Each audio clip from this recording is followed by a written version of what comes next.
ScottHYoung, Get Better at Anything, 12 Maxims for Mastery.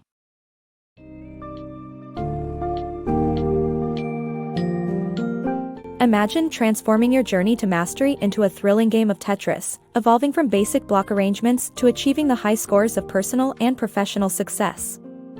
In ScottHYoung's Get Better at Anything, 12 Maxims for Mastery, the book delves into the fascinating world of skill development, illustrating how small tweaks in approach can lead to monumental improvements. Drawing parallels from unexpected sources like video games, Young lays out a framework grounded in I see, do, and seek feedback. This book summary takes you on a deep dive into the nuances of learning, from leveraging the power of imitation and productivity to the art of unlearning, all encapsulated in real-world examples. Whether you're a budding artist, an ambitious entrepreneur, or anyone eager to enhance personal efficiency, this summary distills Young's insights into actionable strategies that make growth an attainable endeavor.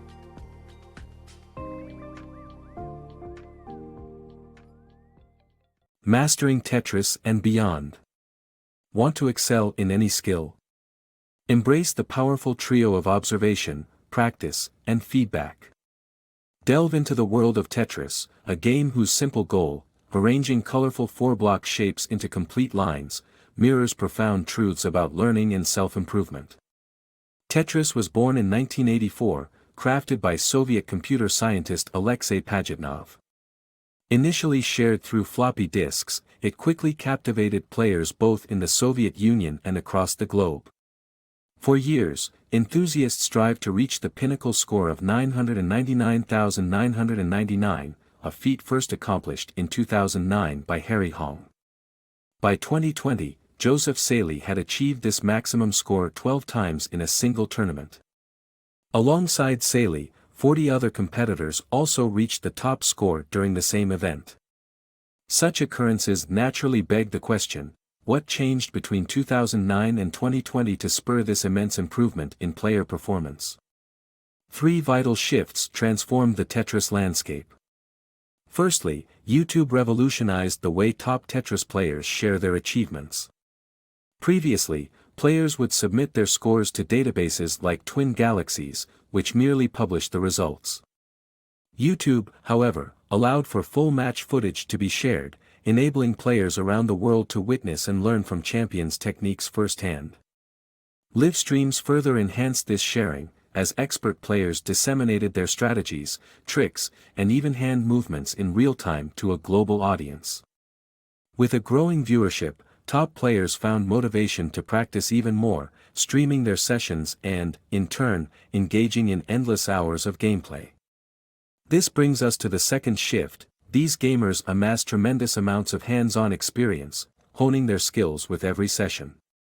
The third crucial shift was the development of an informal, yet invaluable, database of Tetris expertise gathered from these recordings and online discussions. As players shared insights and strategies, such as the elusive T-spin maneuver, even newcomers could tap into advanced tactics, significantly leveling the playing field. These advancements delineate the essence of skill mastery: observe, engage, and refine. Begin with observation, by watching experts in action, as with Tetris players who rapidly enhanced their skills by studying world-class gamers. Then, engage in frequent practice. The relentless live streaming of games not only benefited the player but also set a standard for dedication. Finally, harness constructive feedback. The vibrant YouTube comments and active Tetris forums served as conduits for valuable critique, which players utilized to perfect their gameplay. As you ponder the next steps in your own journey to mastery, think of Tetris and how its champions conquered the proverbial blocks by seeing, doing, and continuously seeking improvement through outside input. Mastering any skill might not be easy, but the Tetris tale proves it's possible with the right approach. Harnessing memory efficiently.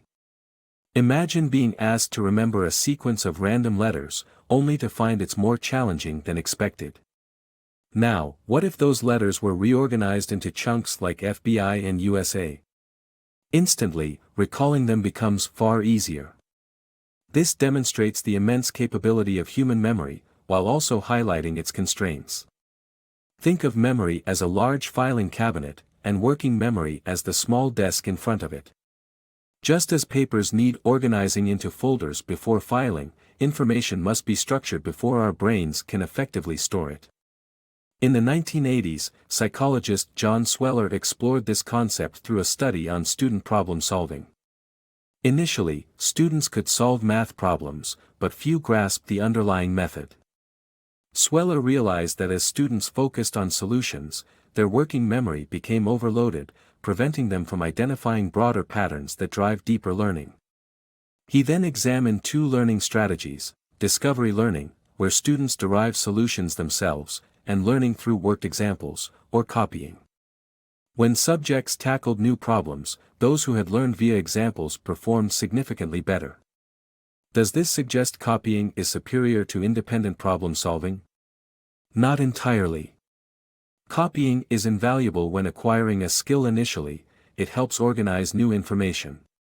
Later, however, shifting to discovery-based learning enriches understanding and versatility. Reverting to our desk analogy, confronting a mound of scattered papers is daunting. An expert's guidance, akin to copying, helps categorize the chaos, transforming it into an orderly system. To leverage this process, consider integrating 4 methods into your learning. First, find worked examples to swiftly recognize helpful patterns. Second, simplify complex materials to conserve cognitive resources. Use straightforward language beside complicated terms to clarify them. Third, apply pre-training by dissecting a new skill into smaller parts and mastering each individually. Finally, gradually introduce complexity as your expertise grows. Begin with simple tasks and build up. By methodically organizing information, you allow your brain to process it more effectively, making you a more proficient and adaptable learner. Productivity principles for breakthroughs. Achieving greatness isn't just a matter of inherent genius, as shown by the contrasting lives of Leonardo da Vinci and Pablo Picasso. While da Vinci, known for masterworks like the Mona Lisa, completed fewer than 24 paintings, Picasso's staggering output of approximately 13,000 original works showcases a different path to success. This pattern isn't exclusive to art. Researchers, such as physicist Derek J. de Sola Price, have discovered that in any field, a small number of individuals often produce a disproportionate amount of the output, leading to a greater likelihood of success. This is more about quantity breeding quality rather than compromising one for the other. Successful innovation often demands high productivity, a principle echoed in the careers of prolific individuals across various fields.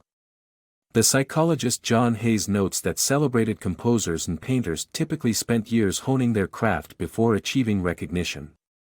Thomas Edison, with his ceaseless experimentation resulting in over 1,000 patents, epitomizes this relentless pursuit. However, you don't have to sacrifice work-life balance to boost your productivity. We can borrow from his methods without adopting his extreme habits. The first step is adopting an assembly line mentality. Although inspiration can't be summoned at will, there are aspects of creative work that can be systemized. A scientist, for instance, can streamline routine tasks like drafting grant proposals or preparing research papers, leaving more room for groundbreaking ideas to flourish. Next, patience with idea development is crucial. Like fruit, ideas need to ripen. Engaging too early with underdeveloped concepts can lead to wasted effort. Allow concepts to mature, ensuring all components are in place before acting on them. Not only does this save time, but it also amplifies creative productivity. Finally, protecting your creative time is essential. Notably, many Nobel laureates experienced decreased productivity post-accolade due to the distractions of newfound fame. It's vital to set firm boundaries to shield your creative endeavors from non-essential commitments. By dedicating specific times solely for creativity and prioritizing tasks that align with your goals, you maintain a focus that fuels innovation. Tackling these strategies cultivates a productive environment conducive to creative breakthroughs, akin to expertly mastering a skill over years of deliberate practice rather than waiting for sporadic brilliance to strike. Unlearning for success. Tiger Woods' transformation of his golf swing offers a striking lesson in the power of unlearning. For years, the golfing elite believed that perfecting one's natural swing was the pinnacle of achievement. However, Woods decided to dismantle this long-standing belief by addressing a flaw in his technique, a corkscrewing hip motion that hindered his accuracy. After enduring 18 months of intense retraining, he returned to the pro circuit, replenished with newfound precision that led him to win 8 tournaments in 1 year and secure the title of youngest golfer to achieve a career Grand Slam.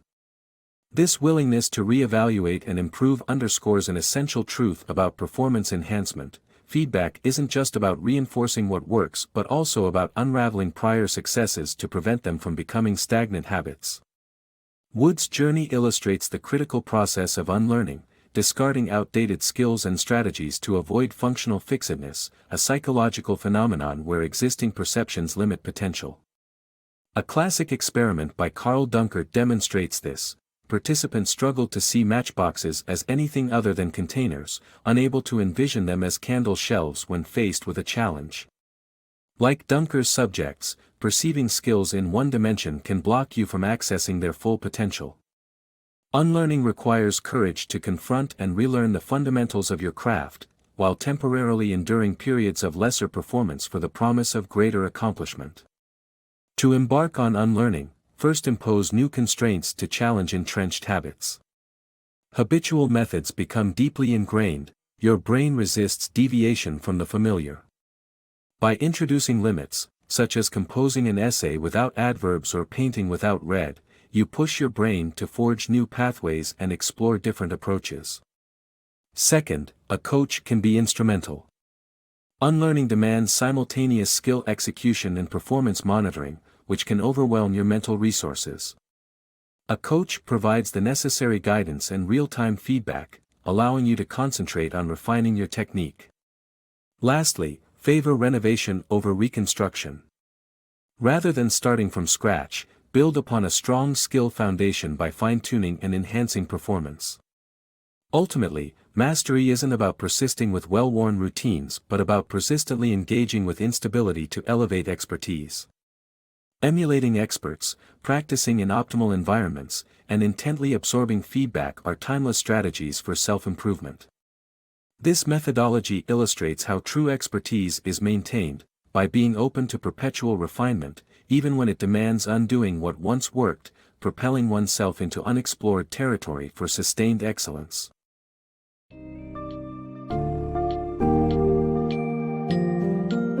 ScottHYoung's compelling exploration in Get Better at Anything presents a clear path to mastery through the see, do, and seek feedback principles. By observing experts, engaging in deliberate practice, and embracing constructive feedback, we create a dynamic learning cycle that fosters continuous skill enhancement. The book further highlights the importance of productivity over perfection, as exemplified by creative giants like Picasso, and introduces the transformative power of unlearning to refine skills and shatter creative constraints. Embarking on this journey of self-improvement keeps us agile, open to new possibilities, and aligned with our aspirational best selves. This book summarizes a playbook for growing our capabilities, not just in theory, but in practical application, making profound mastery achievable through structured, strategic effort.